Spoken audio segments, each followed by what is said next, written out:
آپ نے بھی بات کی پارلیمنٹ کی، جس طریقے سے پولیٹیکل پارٹیز کی بات کی، تو ایک گرینڈ الائنس کے اوپر بھی ایفرٹس کر رہی ہے پاکستان تحریک انصاف. اس میں اگر آپ مجھے کوئکلی رسپونڈ کر سکیں کہ ابھی کچھ دنوں پہلے ایک کانفرنس ہوئی لیکن اس کے بعد ابھی خاموشی ہے، تو کیا ابھی تک اس پہ سوچ بچار ہو رہا ہے کہ اس الائنس کو لے کے کیسے چلنا ہے، یا آپ کو لگتا ہے کہ ابھی اس کے لیے مزید ٹائم چاہیے اپوزیشن کو بات چیت کرنے کے لیے؟ نہیں، اصل میں ہماری تو یہی خواہش ہے کہ ہم اپوزیشن کی پارٹیوں کو ساتھ ملا کے جائے، ایک کامن ایجنڈا ہو جس میں منیمم پوائنٹ پہ تو ہم اکٹھے ہو سکتے ہیں، جس پہ ایک آئین کی حکمرانی ہو، قانون کی حکمرانی ہو، ایک با اختیار الیکشن کمیشن ہو، آزاد الیکشن کمیشن ہو، تاکہ یہ والے معاملے نہ چلے.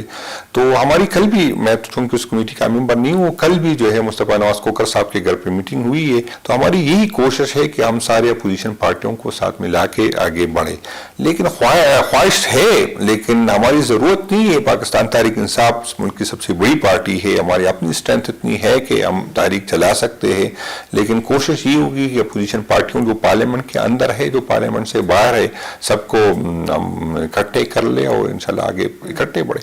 اچھا، لیکن سر جو ایک بڑی اسٹرینتھ تو آبویسلی اگر جے وائی فے بھی آپ کے الائنس میں مل جاتی ہے تو اس سے بڑی ملے گی، کیونکہ گورنمنٹ کو بڑا دھچکا لگے گا، کیونکہ وہ ان کی ماضی کی اتحادی رہی ہے. لیکن جو اعلامیہ تھا کانفرنس کا، اس میں غالباً بہت سارے پوائنٹس کے ساتھ یہ بھی ذکر تھا کہ 26ویں ترمیم کو ریورس ہونا چاہیے، اور پی ٹی آئی کی بھی یہ ڈیمانڈ رہی ہے. لیکن 26ویں ترمیم کو تو جے وائی فے اپنے کریڈٹ پہ لیتی ہے. تو آپ کیا کہیں گے کہ اگر کچھ بنیادی نکات کے اوپر پوائنٹ ڈفرنس آف اوپینین موجود ہے دونوں پارٹیوں میں، تو پھر ساتھ آگے ورکنگ ریلیشن کیسے بنائیں گے؟ نہیں، یہ جو ڈیمانڈ تھی ہماری، جو ہماری پہلے سے بنی ہوئی تحریک تحفظ آئین، جس پہ 5-6 پوائنٹس تھے، تو اسی کے ہے. مولانا صاحب کو ہم ملائیں گے.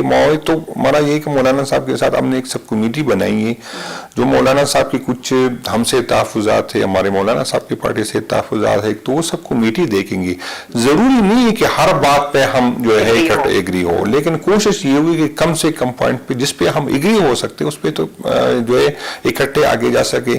یہاں پر بدقسمتی یہ ہے کہ حکومت بھی نہیں چاہتی اور اسٹیبلشمنٹ بھی نہیں چاہتی کہ ہم اکٹھے ہو. اسی طرح میں آپ کو بتا دوں کہ ہم میں سے بھی کچھ لوگ ہوں گے اور مولانا صاحب کی پارٹی سے بھی کچھ لوگ ہوں گے جو اس کو کوئی رابطہ کرے گا، کوئی اس کو ہائر کرے گا، جو بھی وہ یہی کوشش کریں گے کہ یہ اتحاد نہ بن سکے. اور یہ دونوں سائڈ میں کچھ لوگ ہوں گے جو اب بھی کر رہے ہیں، جو مستقبل میں کوشش کر. لیکن انشاءاللہ تعالیٰ امید ہے کہ دونوں کی قیادت اس کو سمجھے گی. اسے پتہ ہونا بھی چاہیے کہ کون ایسے لوگ ہیں جو ہمیں ایک دوسرے کے قریب نہیں لانے کے دے رہے.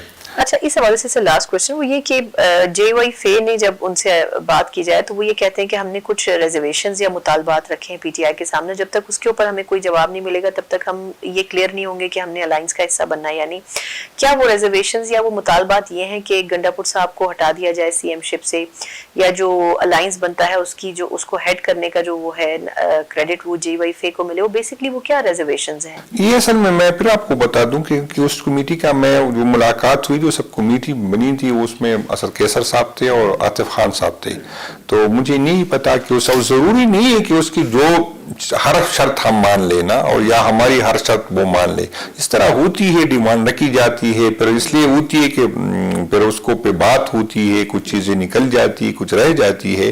تو وہ اسپیکر صاحب اچھی پوزیشن میں ہوں گے کہ اس ڈیمانڈ، کیونکہ اس کمیٹی کا اس کی ملاقات ہوئی تھی، جو سب کمیٹی تھی، اس سے سینیٹر صاحب تھے جی وائی کے، اور وہ اس کی ہوئی ہے، تو وہ اچھی پوزیشن میں ہوں گے کہ وہ بتا سکتے. کیونکہ میں چونکہ اس سب کمیٹی کا بھی نہیں ہوں اور یہ جو خان صاحب نے کمیٹی اس کا بھی ممبر نہیں ہوں، تو میں نالج میں ایسی چیز ہی نہیں ہے کہ ڈیمانڈ وہاں سے کہی اور ہماری طرف سے کیا گیا.